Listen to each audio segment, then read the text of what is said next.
지난주도 그렇고 많이 들어본 말씀들이죠. 성경을 읽다 보면은 참 이상하다.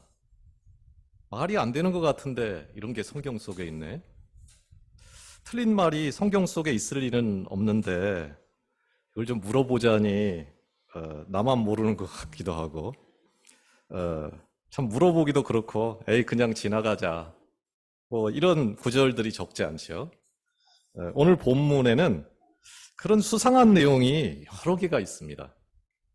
전체적으로 한번 훑어보죠.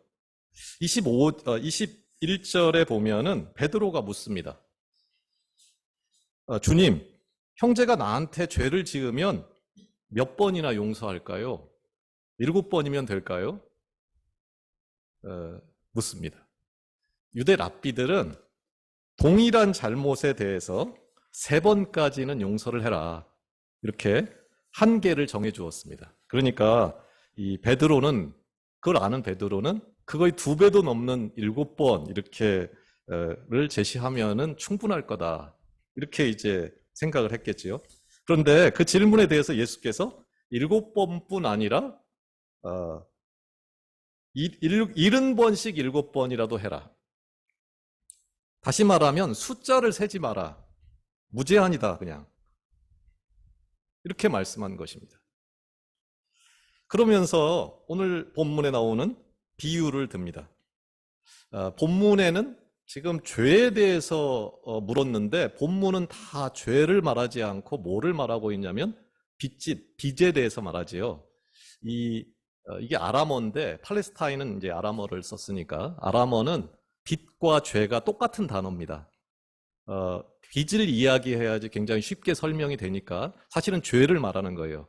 그래서 동일한 단어를 사용하고 있기 때문에 이해가 쉽도록 예를 든 거다. 그러니까 이제 제가 설명을 할 때는 죄나 빚을 그냥 그 똑같은 말로 생각하고 이렇게 왔다 갔다 하면서 좀 설명을 해보겠습니다. 비유가 뭐냐면은 천국은 뭐냐면은 그 종들과 결산하려 했던 어떤 임금이다. 그러니까 천국이 무슨 뭐 공간이 아니고 사람인 거예요. 임금인 거예요. 임금이다. 임금과 같다. 이렇게 말합니다. 근데 그 임금이 차례대로 종들을 불러서 결산을 이렇게 쭉 하려고 하는데 무려 10,000달란트를 빚진 사람이 앞에 옵니다. 이게 얼마나 많은 돈인가를 좀 알아야 되겠죠? 한 달란트가 얼마냐면 6,000데나리온입니다. 당시의 화폐 단위로. 그런데 한 데나리온은 얼마냐면 노동자의 하루 품삯입니다. 그러니까 뭐 10만 원, 20만 원 이렇게 생각할 수 있겠죠. 그러니까 줄 잡아서 한 달란트는 뭐냐면 6,000데나리온. 그러니까 노동자가 20년 일한 한 푼도 안 쓰고 모은 돈이 6,000데나리온 한 달란트입니다. 그런데 이 종의 빚이 얼마냐면은 10,000달란트. 그러니까 20만 년을 일해야지 갚을 수 있는 돈의 빚을 졌다라는 거예요. 한마디로 영원히 갚을 수 없는 큰 빚. 다시 말하면은 죽었다 깨어나도 스스로는 해결할 방법이 없는 죄를 지은 사람이 자기 앞에 왔다라는 거예요. 왕은 판결합니다. 갚을 것이 없다면 너와 아내와 자식들과 네가 가진 거를 다 팔아라. 전형적인 고대 사회에서 빚을 갚는 방법 중에 하나입니다. 그러자 이제 종은 엎드려서 읍소합니다. 조금만 시간을 좀 주세요. 다 갚겠습니다. 불가능한 얘기를 하고 있는 거죠. 주인은 그 종이 너무너무 불쌍해서 딱해서 그 빚을 전부 다 탕감해주고 자유롭게 내보내줍니다. 그런데 그 종은 나가자마자 수소문을 해가지고 오늘 본문에는 우연히 가다가 만난 것처럼 되어 있지만 원어상으로 보면 본인이 찾아가서 만난 거예요. 수소문을 해서 찾아낸 거예요. 수소문을 해서 자기에게 100데나리온, 그러니까 오늘날로 치면 많이 잡으면 한 2천만 원 정도 빚을 진 동료를 찾아내가지고 멱살을 잡습니다. 숨을 못 쉴도록 가혹하게 잡습니다. 그리고 빚을 갚으라 말합니다. 그러니까 그 종도 아까처럼 똑같이 말합니다. 시간을 좀 다오. 내가 갚을게. 그런데 그는 그것을 허락하지 않고 감옥에 가둬버립니다. 이거를 본 주변의 동료들이 깜짝 놀랍니다. 본문은 딱히 여겼다 이렇게 돼 있는데 우리말로 번역은 실제로는 너무 깜짝 놀란 거예요. 이 상황을 알고 나니까. 그래서 이거를 주인에게 전합니다. 그랬더니 주인이 진노해서 다시 그 빚을 다 갚도록 하고 취소해버린 거죠. 취소해버리고 그를 옥졸에게 넘겨줍니다. 그런데 아까는 감옥에 넣었지요. 요번에는 옥졸에 넘겨줬는데 이 옥졸은 어떤 옥졸이냐면은 고문을 가하는 옥졸입니다.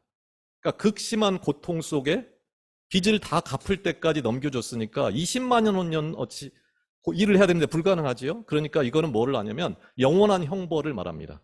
지옥에 처해졌다, 던져졌다 이런 말이에요. 지옥의 형벌에 던져졌다. 그리고 이 비유의 결론은 35절입니다. 35절. 70번씩 7번 하고 똑같은 말인데 뭐라고 말을 하냐면 너희가 각각 마음으로부터 형제를 용서하지 아니하면 너희 나의 하늘 아버지께서도 너희에게 이와 같이 하시리라. 이렇게 한다는 거예요. 마음으로 우리가 마음이 카르디아인데 온 마음으로 내 모든 것으로 그냥 형식이 아니라 하지 않으면 이런 말이에요. 거의 같은 말을 우리는 주기도문에서 발견합니다. 우리가 우리에게 죄 지은 자를 사하여 준 것 같이 우리의 죄를 사해 주옵시고.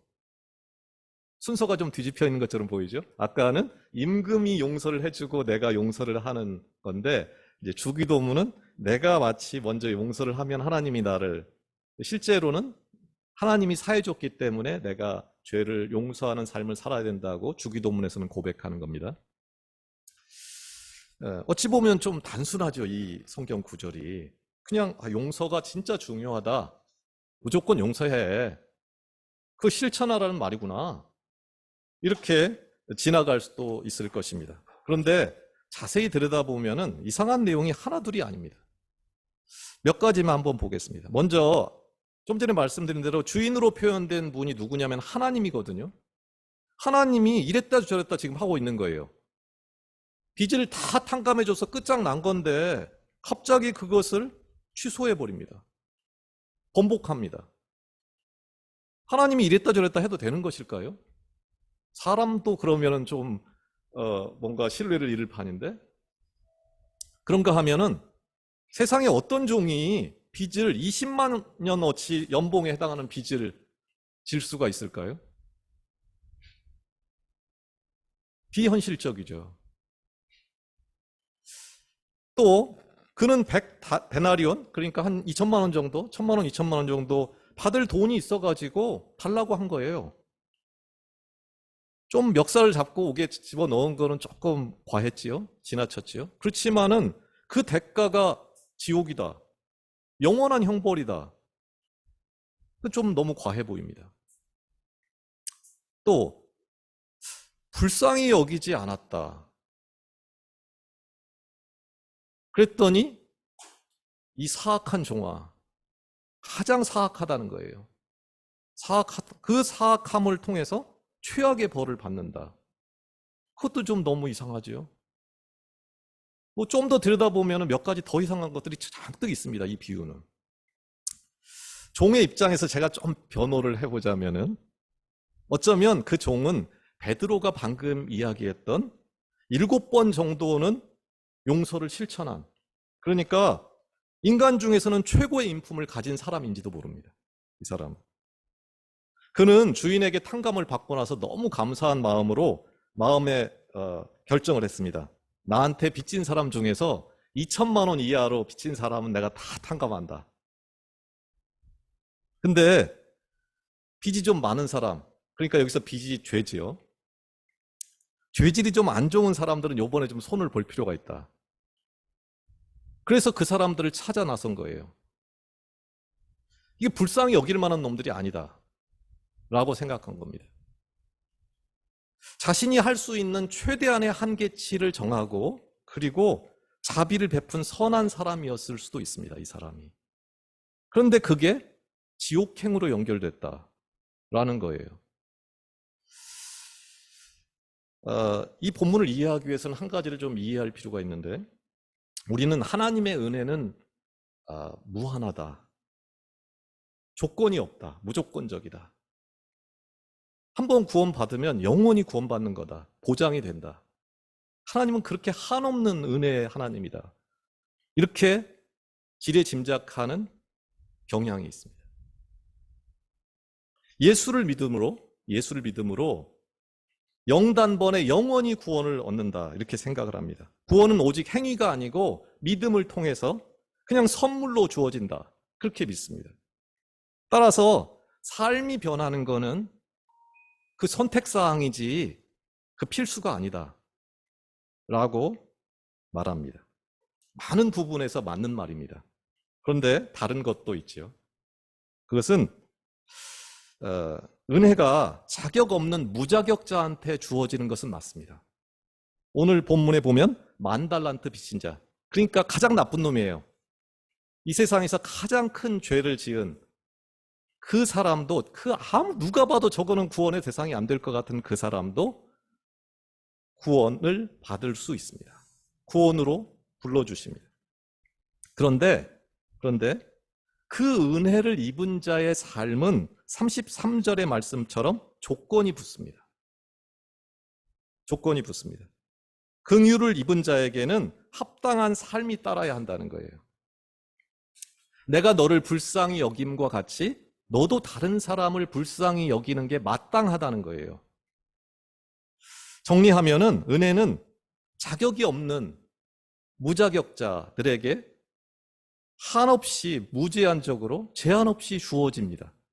그런데 은혜를 입은 자는, 은혜를 입은 후에는 조건이 붙는 거예요. 그 은혜에 합당한 삶, 회개에 합당한 삶, 삶의 변화가 있어야 한다는 것입니다. 이게 오늘 본문에서 10,000달란트 빚진 자가 탕감을 받은 것을 하나님이 취소한 이유예요. 그게 이루어지지 않으면 취소가 될 수 있다는 거예요. 그래서 구원을 이루어 간다는 말을, 구원은 이미 이루어졌습니다. 이미 받았습니다. 그러나 구원을 또 이루어 가야 합니다. 굉장히 이중적이죠. 이것을 본문이 알려주는 아주 전형적인 문장입니다. 아무리 그래도 우리가 어떻게 7번씩 70번을, 혹은 70번을 7번씩 그렇게 용서할 수 있습니까? 용서가 우리 어떻게 마음대로 되나요? 그게 어떻게 가능하죠? 그래도 우리가 다른 사람은 몰라도 바울은 그거를 어떻게 했을까? 그 바울의 한 사례를 통해서 실마리를 찾는 것도 좋을 것 같습니다. 디모데전서 1장 15절에는 이렇게 나옵니다. 미쁘다 모든 사람이 받을 만한 이 말이여, 그리스도 예수께서 죄인을 구원하시려고 세상에 임하셨다 하였도다. 죄인 중에 내가 괴순이라. 10,000달란트라는 그 가장 더 이상 빚질 수 없는 가장 큰 빚, 그 죄, 그 빚을 진 자가 바로 나다, 자신이다. 내가 죄인 중에 괴수라는, 그래서 내가 원래 좋은 사람인데 어쩌다 너 같은 걸 만나가지고 내가 이렇게 살 수밖에 없었다. 그렇게 된 게 아니고, 내 안에 선한 것이 없어서 내가 행하는 모든 것들이 죄가 될 수밖에 없는 내가 죄인 중에 괴수라서 이런 일이 벌어졌다. 내가 죄덩어리다, 내가 죄 자체다 하는 거를 인식하게 되면은 바울처럼 다른 사람의 죄와 허물, 100데나리온의 죄는 나보다 60만 배나 더 정결한 상태라는 거예요. 내가 멱살 잡고 한번 본때를 보여줄 상황이 아니라는 것을 알게 된다는 거예요. 문제는 다른 사람이 아니라 나 자신이다. 그 철저한 죄인의식이 우리를 천국으로 인도할 수 있다고 하는 것입니다. 그런가 하면은 바울의 삶 전체를 요약한 게 사도행전 26장 19절에서 20절에 나옵니다. 그 왕 앞에서, 그 아그리빠 왕 앞에서 바울이 한 고백인데, 아그리빠 왕이여, 그러므로 하늘에서 보이신 것을 내가 거스르지 아니하고 먼저 다메섹과 예루살렘에 있는 사람과 유대 온 땅과 이방인에게까지 회개하고 하나님께로 돌아와서 회개에 합당한 일을 하라 전함으로 바울이 한 일이에요. 바울이 뭐라고 살았냐면은 하늘에서 보인 것을, 보여준 거를 거스르지 않고 산 거예요. 본문에서는 하늘에서 보이신 게 뭐였죠? 그게 뭐냐면은 1만 달란트 빚진 자를 용서하는 그 임금을 보여준 거예요. 그 빚진 자를 용서하고 자유롭게 내보내는 것, 그거를 보여준 거예요. 하늘에서 그 보여준 거를 의지적으로 내 의지를 가지고 의도적으로 따르는 게 중요하다. 바울처럼 자기를 복종하면서 그게 중요하다. 이거를 보여줍니다. 이제 본문 안에서 한번 답을 보겠습니다. 어떻게 7번씩 70번 마음으로부터 숫자도 안 세고 무제한적으로 용서할 수 있을까요? 사실 우리는 정말 아무리 대단한 사람도 7번, 다시 말하면은 100데나리온까지 밖에는 용서할 수 없는 인생입니다. 그걸 넘어가면 우리는 바로 멱살 잡습니다. 다른 일을 감옥에 쳐넣어야 직성이 풀립니다. 왜? 내가 바로 그 감옥이기 때문입니다. 우리 자신이 감옥 안에 있기 때문에 내 안에 그 사람을 끌어들일 수밖에 없습니다. 내가 감옥이 되는 거예요. 우리로는 그러니까 불가능합니다. 오직 하나님 한 분만이 그게 가능합니다. 따라서 유일한 방법이 뭐냐면은 나를 예수 안에 가두는 것입니다. 내가 예수 안에 갇힌 자가 되는 거예요. 내가 하나님께 내 인생의 주도권을 다 드리는 것입니다. 내가 그에게 갇힌 자가 되는 거예요. 하나님의 나라는 멀리 있지 않습니다. 죄인 중에 괴수인 나를 사랑하셔서 나 같은 거를 사용하셔서 십자가에 못 박힌 예수 그리스도에게 내 삶의 주도권을 드림으로 하나님께서 하나님 마음대로 내게 일어나는 일들을, 나와 만나는 사람들을 결산할 수 있도록 주도권을 허용하는 것입니다. 본문에 나오듯이 이 100데나리온 빚진 자를 감옥에 쳐넣는 것을 우리는 행복할 수 없습니다. 오히려 이 일로 내가 감옥에 갇히는, 그냥 갇히는 게 아니에요. 옥졸에게 넘겨지는 거예요. 다시 말하면 지옥에 붙들립니다. 내가 엉뚱하게 내가 마귀에게 붙들리는 거예요. 내가 나를 벌주고 내가 나를 지옥으로 끌고 가는 것이 용서하지 못하는 우리 인생의 한계입니다. 본문에는 이 모습을 본 동료들이 그걸 보고 깜짝 놀랐다 이럽니다. 바둑 혹시 두시나요? 바둑 두면 옆에서 조은현이 두는 걸 봐도 내가 이해가 갑니다. 훈수할 때는 정말 잘 보입니다. 근데 그게 내 일이 되면 안 되는 거예요. 내가 둘 때는 이게 그냥 어떻게 잘 뒀는데 다 죽습니다. 날마다 우리가 말씀 안에서, 기도 안에서 깨어 있어야 하는 이유입니다. 우리가 누군가의 옆 사람의 소리에 귀를 기울이면서 살아야 할 이유입니다. 사실 본문에 1만 달란트 상감받은 종이 영원한 형벌을 받은 이유는 용서를 거부했기 때문입니다. 용서를 못하는 게 아니에요. 안 한 겁니다. 할 수 있는데 하지 않는 것, 용서의 능력을 사용하는 것을 거부한 죄입니다. 사실 나쁜 일을 해서 지옥에 가는 게 아닙니다. 1만 달란트, 아무리 큰 죄를 지었다고 해서 지옥에 가는 게 아닙니다. 뭐 때문에 옥졸에게 넘겨지냐면 하늘에서 보이신 것을 하지 않기 때문에 옥졸에게 넘겨지는 겁니다. 알면서도 하지 않는 것, 봤는데도 하지 않는 거예요. 그 성령 안에서 그걸 보고도 하지 않는 것, 그게 진짜 사악하다라고 본문은 말해줍니다. 하나님은 할 수 있는데 하지 않는 그 죄를 더 크게 봅니다. 용서는 호흡과 같다고 말하더라고요. 호흡. 하나님이 우리를 용서하신 사랑의 숨을 깊이 들이마시고 또 우리에게 죄를 지은 자를 용서하는 숨을 마음껏 내쉬어야 합니다. 어쩌다 한 번이 아니고 끊임없이 그게 자동으로 이루어지도록 해야 합니다. 그 호흡을 통해서 우리가 영원한 생명을 누릴 수 있기 때문입니다. 용서가 호흡이라면 호흡은 어디로 이어지나요? 호흡은 생명으로 이어집니다. 용서는 생명이 회복되고 또 무너진 관계가 회복되는 것으로 이어질 수밖에 없습니다. 주님의 십자가 죽음은 죄를 없애줄게, 죄를 도말할게, 그거를 목적으로 하지 않습니다. 하나님과의 관계 회복, 사람들을 영원히 살려내는 그것을 목적으로 합니다. 모든 관계가 어그러지는 이유가 뭐냐면 나를 못 살게 구는 다른 사람이 아닌 나 자신, 하나님 방식을 거부하는 나 자신임을 기억해야 합니다. 만일 이 100데나리온 빚진 자를 수소문해 가지고 내가 찾아간 이유가 용서였다면, 탕감이었다면,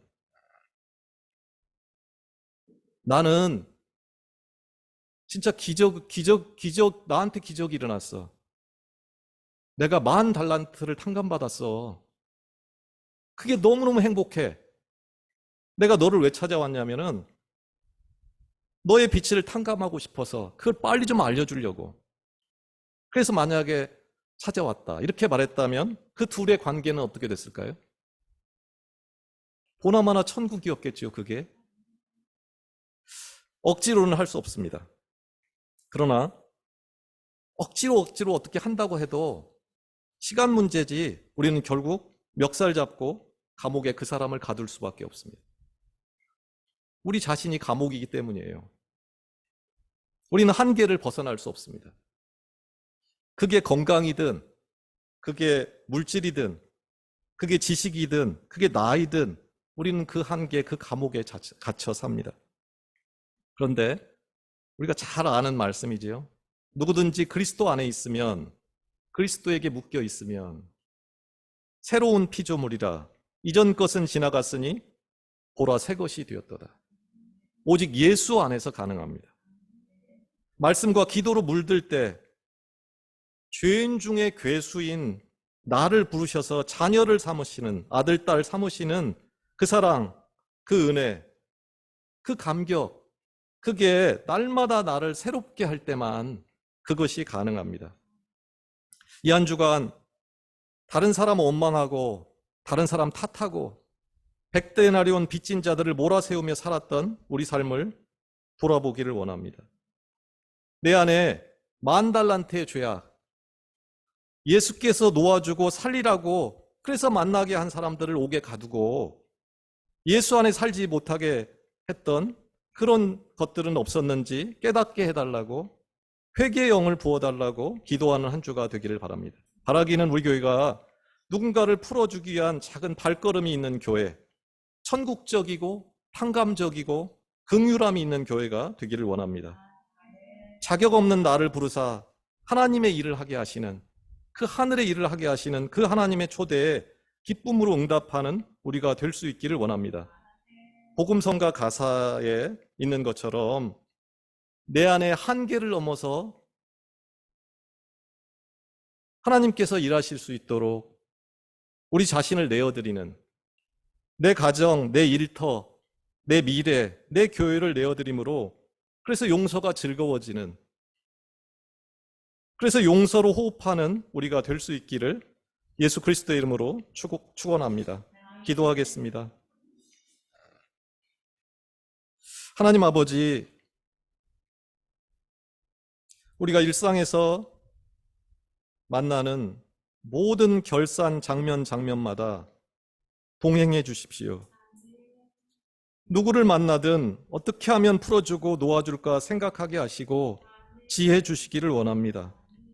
우리와 만나는 모든 사람이 우리를 통해 천국을 경험하고 그 임금, 그 하나님을 만나기를 원합니다. 100데나리온이라는 나의 한계 너머로 우리를 부르시고 그 무한히 아름답고 영원한 세계로 우리를 인도하는 성령이여 우리 안에 충만하게 임재하시고 우리 교회, 우리 삶에 기도의 불, 성령의 불이 꺼지지 않고 또 멱살 잡고 옥에 가두는 지옥 같은 삶이 아니라 정말 가진 것이 없어도 예수로 충만하고 예수로 부유한 자들이 되기를 원합니다. 죄인 중에 괴수를 사랑하사 자녀 삼으시는 우리 주 예수 그리스도의 이름으로 기도합니다. 아멘.